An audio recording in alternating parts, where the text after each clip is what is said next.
Welcome to the Write, Publish, Market podcast. If you're a business owner thinking a book would be a great marketing asset for your business, you're in the right place. Maybe you've already committed, even better. I'm your host, Jody Brandon, book publishing strategist and partner for business owners, CEOs, and entrepreneurs, and 20-plus year veteran of the book publishing industry.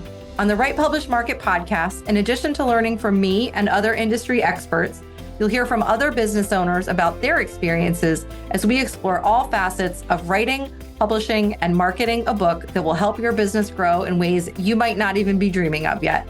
I'm so glad you're here. Let's dive in. Today, we are welcoming back to Write, Publish, Market, Erin Ollila, conversion copywriter, copy coach, lover of ice cream, especially in non-dairy forms.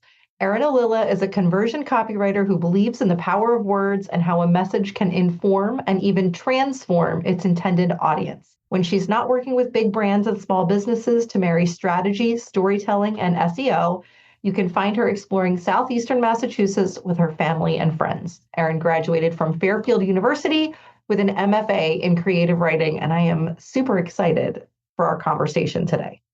Welcome back, Erin. Good to see you. Thanks for having me back. I'm thrilled to be here. I am so excited to talk to you today. Websites, copy for websites. I can't remember the exact post that you shared, but this was something that sort of like I kept hearing from clients about, like overthinking. Should I have a book sales page? Should I have a dedicated website? After having, the same conversation for the 100th time, you posted something on Instagram and I can't remember the details of it, but I immediately messaged you and I was like, please come on the podcast. We need to talk about this. I love talking about websites. So you have me on anytime I post anything and you're like, yes, yes. And I love books. So I think this is like a marriage made in heaven for me. So what I want to talk about is using copy strategically. Let me back up first. Do you have strong feelings for business owners, book sales page on your existing website versus a website dedicated to your book? I think the easy answer to that question is if the book is not related to your business, or not super related to your main services, but still, within the realm of your business, then it would make sense to have its own website. Just because we want to make sure that as a business, our website is driving conversions, whatever those conversions are. Join an email list, buy directly from a shop on your website, inquire about services. So we want to make it as easy for the website viewer, whether they already know you or they're just meeting you for the first time on your website, to take an action. Now, if you are, let's pretend it's me. I'm a copywriter. I've written a book on creative writing. Now, they're related, right? Obviously, you have to have a good writing skills in order to write copy. There's so much that we can learn from just the creative writing world about how to do that. But if I'm really focusing on things like poetry, creative nonfiction, fiction, it's going to be a little jarring for my clients who tend to come to me for website copy or strategy around that to understand, is this for them, right? Should they buy this book? Do they need this in order to hire me? Do they need this in order to have me strategize their websites, even if they're a DIYer? So even though it can be linked slightly, if it still feels very off from what you are offering on your website, sure, it should probably have its own site, which you could link to. However, that was the easy answer, right? Okay. However, I think that for the business owners that are listening to your podcast, they're writing books that are really meant to accentuate their thought leadership, their client and lead nurturing, the education that maybe they need their clients to have better end results working with them or buying from them. And in knowing that and in assuming that that's the goal with their book, I think it's helpful to have it on the site. Yeah. I think that having two websites is a lot to maintain, for one. And for two, you have to be careful how you're linking back and forth throughout those websites. So I know that was a long speech that I just gave. I think where I'm leaning is keeping it on the website for your listeners. I'm assuming that's probably the best approach, though there might be reasons you'd have your own book website. And we can talk about both if that's helpful. No, I share your thoughts. I think the same way. I feel like it's just one of those areas that people overcomplicate. And especially if you, I mean, one of the things that I preach with people I work with is if you do that foundational work and know how the book fits into your larger business ecosystem, it should be a lot easier to one, make that decision, but then also, use the copy on your entire site strategically, which we'll obviously be talking about. So, and if you think about that, what you just said, I mean, like in using it throughout the site, you're then making the book look more important. You're then making your business and your offerings look more important.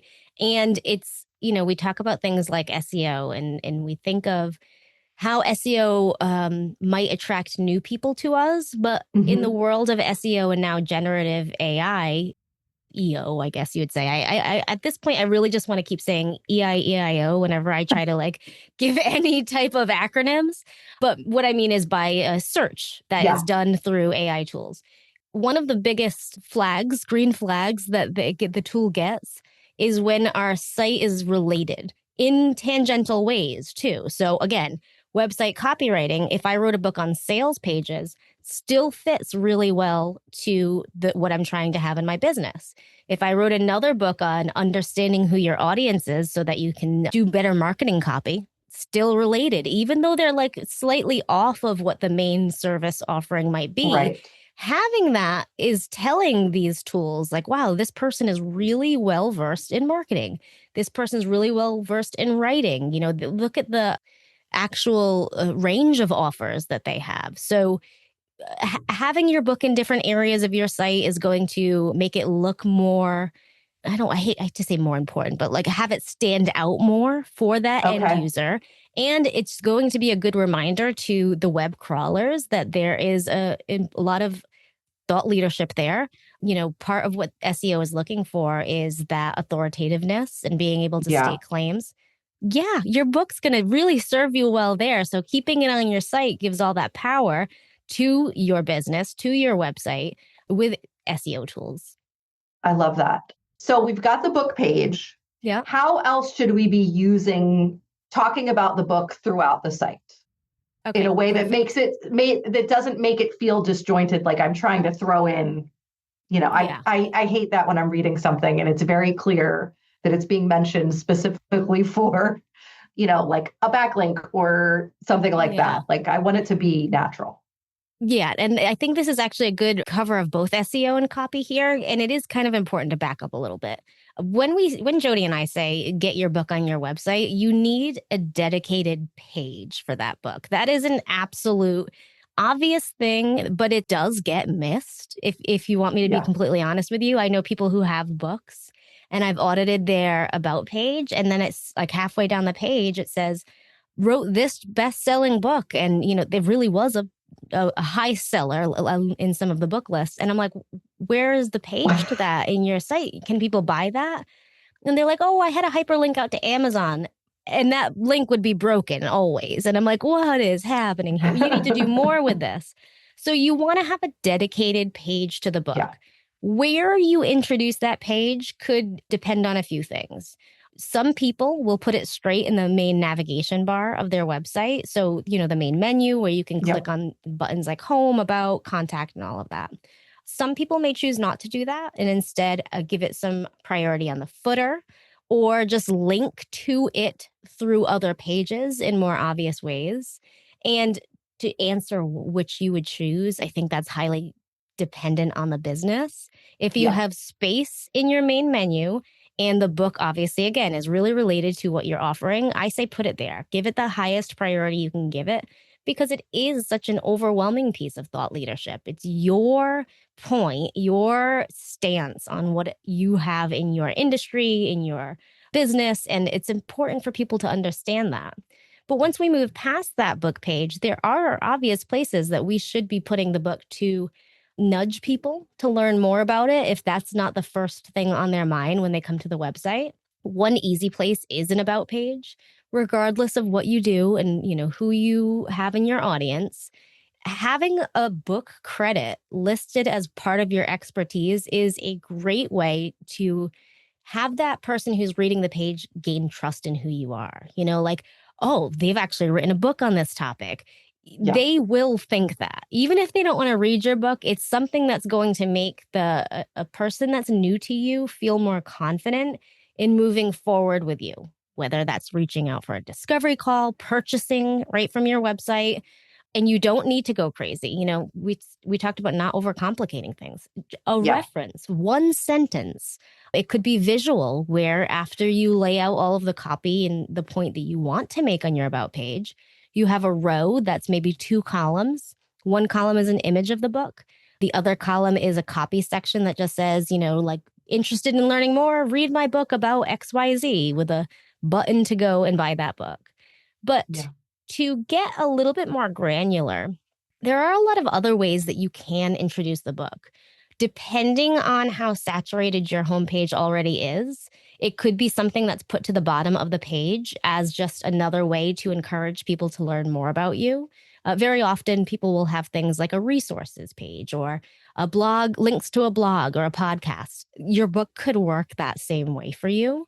And don't forget about using blog content to introduce the book. So if I wrote a book about how to write your own website copy, and I have a blog post that says, like, what pages does your website need? The call to action at the end of that blog post could be, curious to learn more about my methods of website copywriting. Click here to buy the book, with an image, a true visual call to action. That could live on every single blog post that I have that's related to website copywriting. Because I have a blog page and a podcast, I could also put it in my podcast show notes for every episode that is related to website copywriting. So you had said, like, it's jarring sometimes when it doesn't belong there. I think posts specifically are such an awesome way to introduce the book over and over and over again without it being jarring, because as long as it's related to the content within the post, it's a great call to action. It's a low lift. People go purchase your book, learn more about you, get better educated themselves. It's presented more as like a service, like as a, hey, I've got a tool for you, than it is a boast and bragging thing. That is a fantastic idea that I wish I was doing. I'm going to have to start doing that. I have a lot of ideas of things that I should be doing. Yeah. I wish, though, that we had talked before. I just recorded today a podcast episode about like sustained long-term book marketing. And there was, I did a whole thing about, like active versus passive marketing and things like that, and making the book work for you, even when you're not, out there rah all the time. And that would fit right into that. So listen, I'll stick these somewhere near each other. Yeah, cross-reference. That's all you have to do. But yeah, and I think that relates, it circles all the way back to where we started this with SEO. Yeah. A lot of people get excited to do SEO on the main pages of their website, home, contact, about. And those are the hardest pages to rank for. Can you? Yes. I'm not suggesting that you could not rank on your main website pages. But what usually happens is on your main website pages, including your potential book page, but that's slightly different. You are looking to rank for shorter tail keywords. And all that means is keywords that have less words. It could be one word, it could be 2 words. Now, in blog post or podcast show notes, you are generally using longer phrases as your main keyword. Or you could even use full questions, which is now a huge, very lifting thing for SEO as it relates to AI tools. They want questions and answers because it makes it easier for them to generate you as a potential source within their answer. Yep. So if you are trying to do things like that with SEO and you're using longer phrases within your blog post, then it's much more likely that the blog post will rank over the website page. So if you have 50 blog posts with 50 references to your book, you just did a lot more for your own SEO than that one book page does on your website. Now, maybe you are sending them back to the book page. That's great. That's fine. Keep doing things like that. But again, blog posts and show notes and case studies, things like that, they're giving you so much more opportunity to rank easier or to rank more often because there's more of them. and they're Right. using longer phrases. So it's like, I always say a blog post is kind of like having more windows on your house. Generally you might have one or Mm, two doors in or out of your house, even a handful, right? Those would be your website pages. And everyone assumes that's like the main way to like get into the house. But think of a normal house. You have so many windows. And if mm. you open them all in, there's so much more opportunity to, let something in. We're going with the example here because obviously we don't want people crawling in the windows of Yeah. our homes. But you get the point. Yeah. There's just so much more and yes, the blog post can do that. I like that analogy. That's a great way to think about it. But I don't want to make anyone think that they should not have a book page Right. because Yeah. they still should. And Yeah. it does have more ranking opportunity than your traditional home, about, or services page, just for the fact that you're also ranking on your branded keywords. And in this case, your branded keyword is the title of your book. So, we all want to make sure we're titling our books something that is memorable, something that is specific to our business. Hopefully, it's something that is not trademarked or used by other people. And in doing that, you're starting to build up some brand ownership on the internet Yeah. where it comes to search terms. So it has a different approach than your main pages. And once you get to the point where your book might be slightly more known, whether you're on podcast episodes, you're speaking on stages, then it will serve you a little bit better than the other pages SEO wise. But I still really like people to prioritize content based like post pages than they would your main navigation bar website pages. Yeah. Very smart tactic. Okay.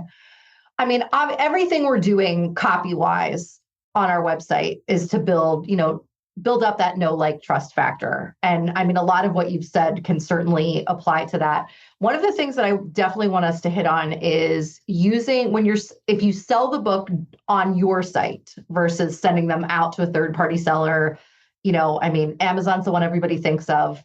Amazon fatigue is real for many reasons. But any third party seller, like if you're keeping the sale on your site, you just have so many more opportunities to cross sell, upsell, downsell, tripwires, all of the things, and get people, like we were talking about, onto and off of different pages with your other services, products, offerings. So can you talk a little bit about how should that work for people if they're doing it right? Well, I think your listenership is the best people to understand what you even mean at this point. A lot of people who might have a book that they have created for their professional sphere or their career don't necessarily understand the marketing that goes into things like upsells, cross sells. But in general, the people who own their own businesses that understand funnels, and I'm not just talking about the great online business, top of funnel to bottom funnel, but just how to keep people within your network. They understand that has that opportunity. So if anything, like they're more advanced than other people would be. But I think it all goes back to what's the main goal, right? So why did you write this book? And then what action would you like people to take? If your goal is truly just to share thought leadership because you have built a collection of work, then maybe look at how you make your money in your business. Very often people that have a lot of thought leadership tend to either be service providers, creatives, people in the coaching sphere, people who provide mentorship services. And in that, it's kind of easy to think like, okay, I will have the book and then I can upsell to either a tiny service like package where they can try me out, or I can upsell to, a big, large, grand package because the person buying the book is investing in the thought leadership, which is one great way to maybe nurture people who are more willing to have higher price, service packages that they'd purchase. It's not a direct jump, in all honesty. That's why understanding kind of your user journey and your in this case reader journey is important. What actions are you encouraging them to take? Does the book have any type of marketing like content or marketing direction built in? For example, I read someone's business book recently, and one thing that I really liked is after the end of the chapter, they reference their own podcast episodes. and blog post and said, like, here's the title of these things, as links may always change. I just recommend you searching for the title and my name, and they go a little bit deeper into each of the niche topics. That's another approach, right? Because you've done that. I forgot how you described this earlier about that episode that you just recorded. You've done a marketing duty within the book writing itself that's encouraging people to continue taking action. Yeah. So I'm not encouraging you to believe that someone will read your book and then pay you $20,000 for that project immediately.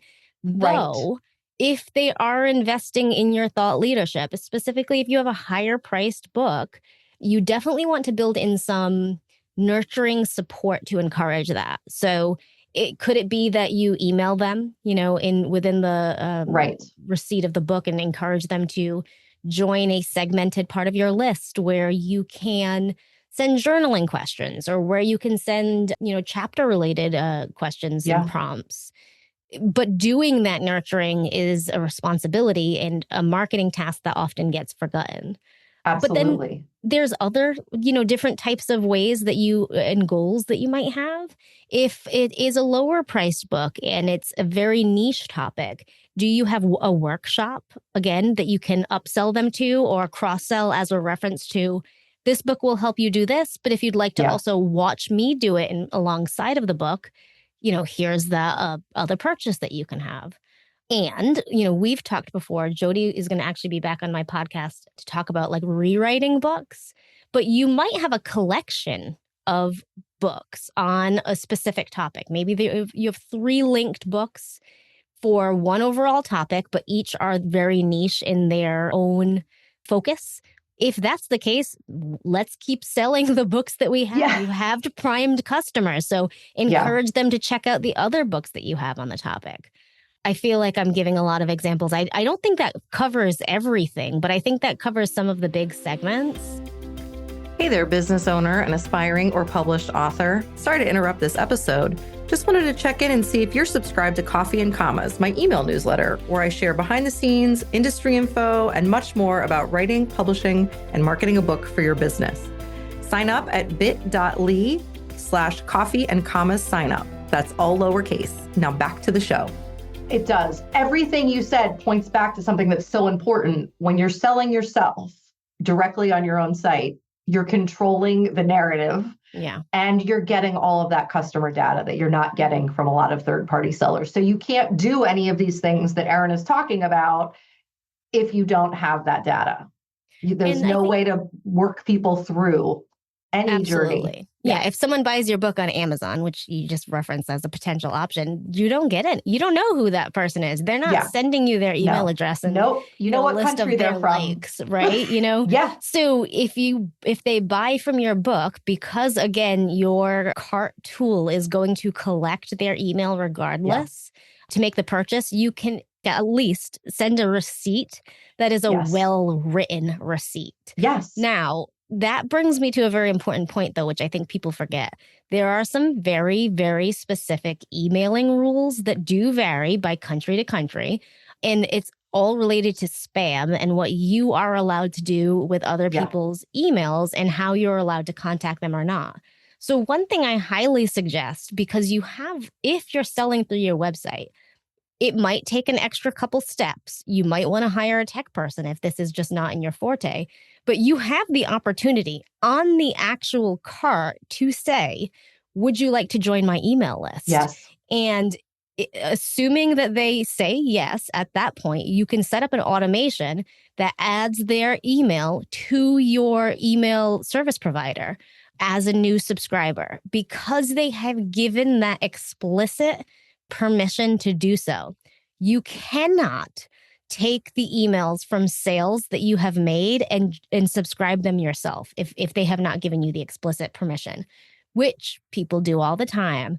And people are starting to get, actual legal letters or charges against them for not following CAN spam laws and not doing it correctly based on each specific country's laws or states. And I'll tell you one thing, I have enough to worry about in my life and business that I cannot keep a eye on the very specific laws for different locations. Yeah. So I personally do take the cautious approach.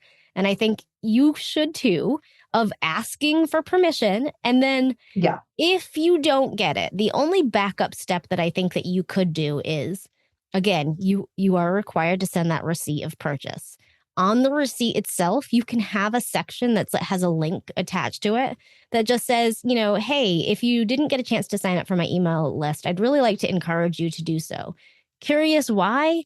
I send a few, again, journaling prompts, or I send some prompting questions to encourage you to think more critically about these things. And you can unsubscribe at any time and for any reason. But if you don't subscribe on your own, I won't be able to send you these additional free complimentary tools. Yeah. So that could be your second step of saying hey, there's a reason I want you to subscribe. And that reason benefits you because, we're all have a little bit of email sign up fatigue. So sometimes you can't capture them on that first screen. Try. Yeah. And they're thinking to themselves no, I'm buying your book to see if I even like you. Why the heck do I want to join your email list? But if you take the time to, again, not subscribe to them yourself, but encourage them and explain what's in it for them in that receipt email, you might have more subscribers at that point as well. Yeah. Yeah. Well, and you should also have, especially in an ebook, links to get people onto your site for other freebies, other resources, et cetera. So this should be, like you're saying, your first step. Yeah, absolutely. And I think, though, that's the difficult part of book promo is that belongs there. It should stay there. But we all know, even just from podcasting, it's hard to get people to take an action away from where they are. What they're doing. So if their book is in hand and we need to have them grab a phone, grab a computer, type that things in. Yeah. Will some people? Absolutely. I've done it before. Yeah. Will a lot of people? Not so much. No. Which is why I hate saying this. It seems more negative than I mean it, but our job is to be omnipresent, right? Our job to have a smart marketing campaign for a book is to be on podcast, is to speak in summits, to get on stages, to go into people's communities and give workshops or run giveaways for the book. It is a responsibility. But with that responsibility, I think, comes a lot of opportunity. So I don't mean it in a negative way, but if you can be as present as possible with that book, you're going to be a lot more successful, I think, than just taking static marketing. Absolutely. Well, it's a numbers game, right? With everything else, it's going to be a percentage, just like with an email newsletter. There's a click-through percentage and, you can follow the data. It's the same with a book. It just looks a little bit different. And then before we leave the email conversation, I highly recommend nurture emails. The cross-selling and the upselling that can be done on your own website during the checkout process could make significant money.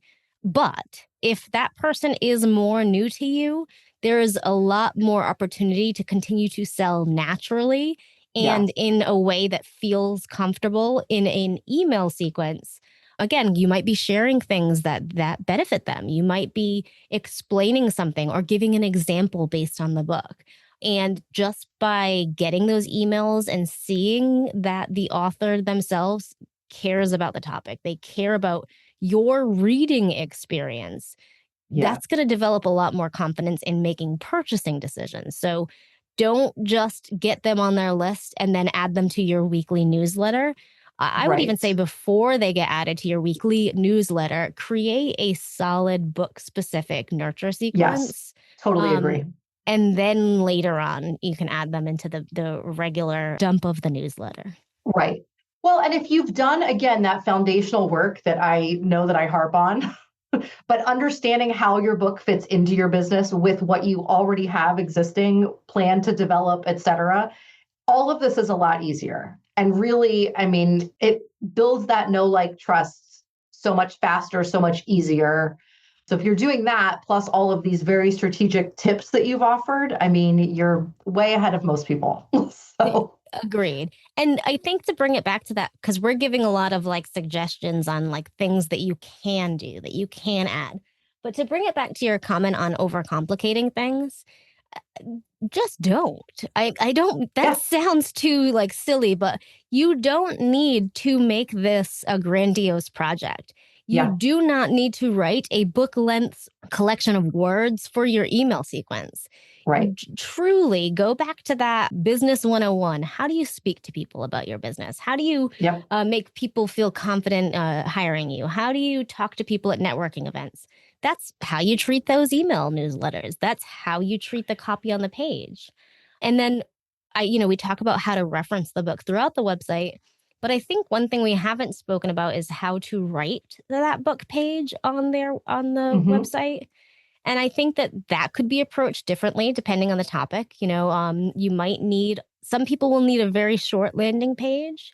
And I think others might need a more sales page, a sales page like length page, because there's more traditional sales page. Yeah, there's a lot more that needs to either be explained, or they might want to give like light glimpses on topics. But if we're going the don't overcomplicated route, here's what needs to go on the page: a picture of the book, a title of the book, a description of the book, the cost of the book, an author blurb, and in some ways, and either in what I just suggested or on its own, what does the end user, what does the reader get from this book? How does it benefit them? It can be that simple. You wrote the book. You know why it's important for someone to read. Literally trust yourself here and just say, yes. All right, I'm going to pretend Jody and Erin are my audience. Jody and Erin, you can learn XYZ. This will benefit you for that reason. You don't need fancy words. You just need to be concise and say what needs to be said. Yeah, clarity over fluff, for sure. Mm-hmm. Well, and you've already done that work. Even if you haven't written it out, you know what those things are. You know what the takeaways for readers are. You know what action you want them to take, what you want them to learn, all of those things. So that part shouldn't be easy. And the other beauty of a book is, it's out there now. So your sales page doesn't have to look the same for the next 12 months, 18 months, 20, whatever. You can, as you get reviews, you can add social proof. You can add, pictures of events that you're doing, book signings, book readings, anything like that. I mean, there's all kinds of questions. Yeah, that's a great idea. Yeah, book clubs, like business owners writing books and then like going into book clubs and things like that is big right now. So yeah, I mean, and you don't have to do all of this. Yeah. Like pick and choose. It's like a choose your own adventure so that you don't get overwhelmed. And I think one thing that a business owner needs to decide when they have their book on their website is whether they will have a standalone media page or if they will just have a media information on the book page. And I think that's a very, very, very important decision to make. I don't necessarily think I can give you a clear-cut understanding of how to make that decision based on this conversation, because I think it goes back to like overall business goals. But if you are planning on speaking more often, if you'd like to be a guest in more places, if you have already done all of these things, having a media page that's on its own that can then link out to the book page is a lovely thing. You can then, if assuming you do your standalone media page, on your book page itself, you can have just a couple of quick stats from your media page and a link back over. It could say something like, would you like to hire Erin to talk to your community?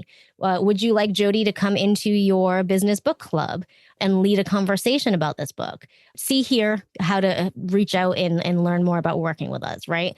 Or if you don't have like a media page need right now, don't overcomplicate it and make one just for this reason. Within that book page, you can just have one singular row at maybe the bottom of the page, like a normal call to action would be, that says, are you interested in having Jody speak to your audience about the book?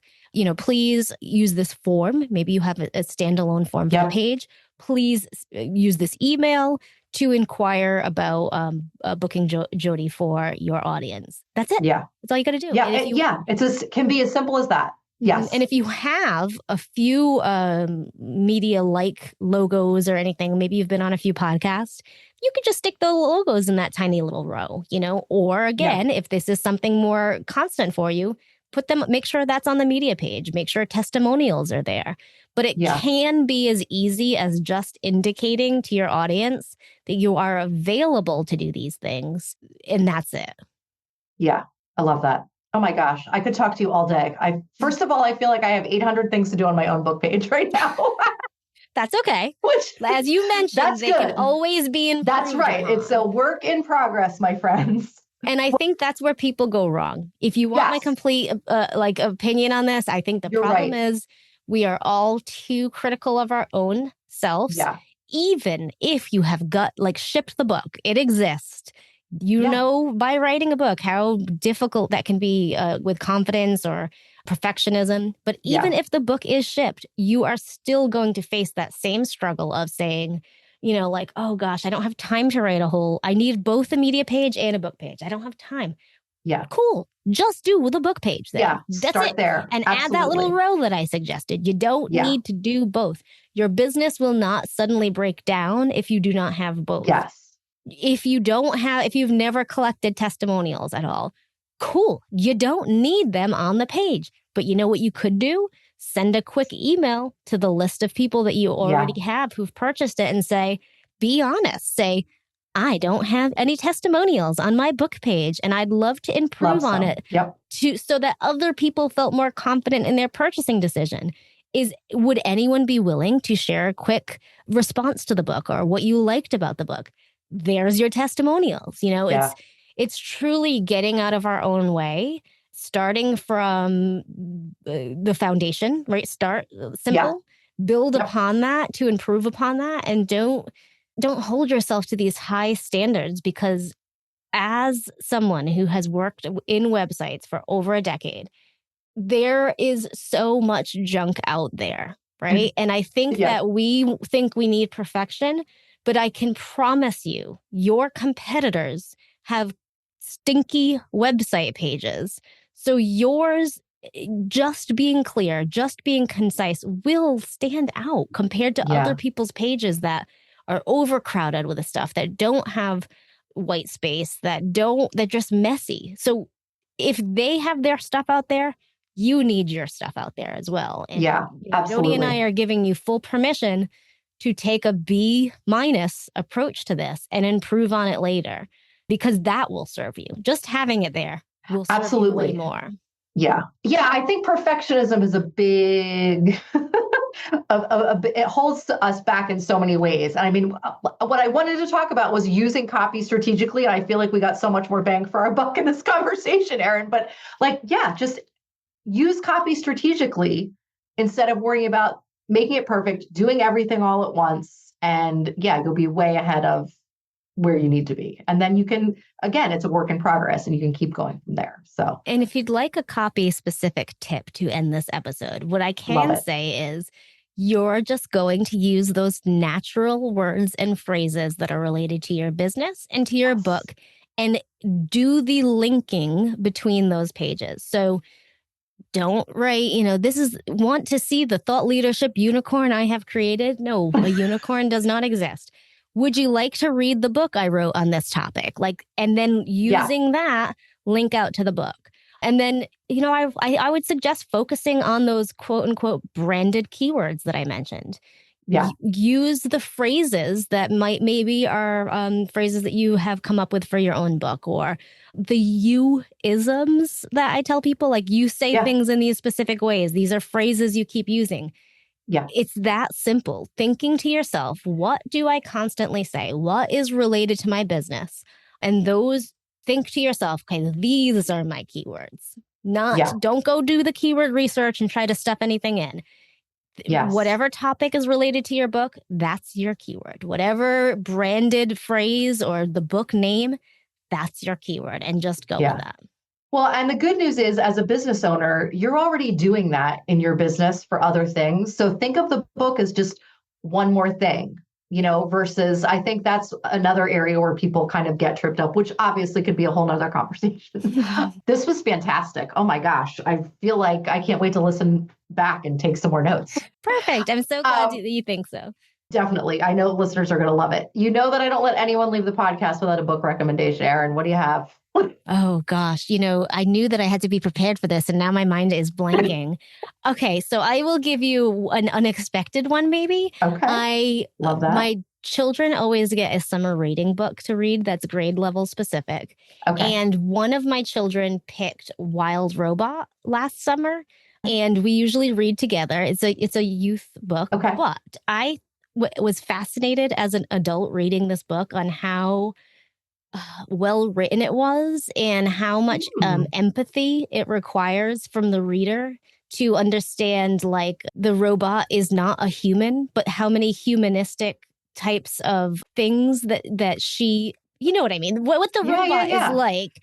And I really was just fascinated with how well written the book is. Now, let me say, my child was not as fascinated as I was. Oh, interesting. Okay. But I think that part of what I liked was, when you watch like Disney and Pixar movies and you know that you're getting an adult take on what they're trying to say for kids. Yes. So I could see like a lot of the mothering things for this robot. And I could see a lot of even like the childlike things for different animals. And I just thought like it was just so beautifully told. And I think I like that a lot in creative books. Like, is there an additional meaning to this? Is it a chapter book?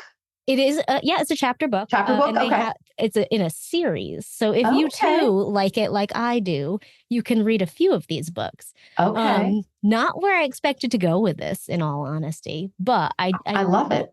I did love that book. My nieces love robots and like building they have like a class at school where they can like build robots and all of this. So that would be, and is it National Read Along Day or whatever that is coming up. So that might be a good one for me to suggest. I read with them on FaceTime. So that is so fun. Do they like graphic novels? The older one loves graphic novels. And I have a couple nephews that love graphic novels also. I love the I Survived book as an adult. I love the I Survived graphic novels. I read a book. My daughter loves them. She's straight up. She would pick a graphic novel over any printed word any day. Okay. But that's fine. It hurts my writer heart a little bit, but it's still fine. She's getting the message, right? Right. She bought one from the book fair about the Great Molasses Flood. I'm from Massachusetts. The Great Molasses Flood happened in Boston. I can't quite say, like public education ever really taught me about this. I learned so much about the Great Molasses Flood, and it was fascinating to me. And it was so like it kept your attention because of the characters within the story. Yeah. I think we read it in like 2 nights. It was so fast, but I went on to continue to learn more about the Great Molasses Flood because I was like, this is so this is a wild thing that happened in my state. How come I did not know about this? Right. So, that's a sign of a good book, though, that you're doing some follow-up after the fact. I love that. Yep. I've learned about the Chicago fires, the blizzards of a bear attack in some state. So yes, apparently. All right, I'm gonna have to look at the books here, but that's okay. That's fine by me. Yeah. Okay, I'm gonna check those out. I've never heard of the Great Molasses Flood. I'm sending you links as soon as we get out of please do. This call. All right, last thing, Erin, tell us the best place to find out more about you. I'm gonna link. We'll link all your stuff in the show notes. But where's the best place for people to go? You're in a podcast player right now, so I think the easiest route to take is once you're done listening to this episode and any other episodes you've collected from Jody that you just haven't heard yet, head on over to my podcast. It's called Talk Copy to Me. It is a copywriting and marketing podcast specifically for business owners, not for copywriters, not for people who want to improve on their own writing craft because they plan on, selling that to their own customers. But I love that I can talk about topics like this, like we had today, because, copywriting is a big investment and it often gets neglected. So for me, I often feel like, well, if I can do a service to my audience overall, it's to talk about these things if you can't make the investment yet. So there'll be more conversations just like the one that Jody and I had over there. And I'd love to hear what you think if you listen to an episode. Yeah. Let me just put a little plug in for Talk Copy to me, because you will learn a ton from every single, your podcast is what I love listening to it, because it's good information, but I learn so much from your podcast that thank you. then try to, put on a list of things that I will implement in my own business. I have a big list someday on the side of me, right? So thank you again, Erin. This was such a great conversation. I really, really appreciate it. Thanks for having me. Thanks for listening to this episode of the Write, Publish, Market podcast. I know just how busy business owners and CEOs' schedules are, and I'm grateful you've taken some time out of yours to spend with me today. If you enjoyed this episode, take a quick screenshot and share it on social to let others know you're listening. Use the hashtag Write, Publish, Market to spread the love.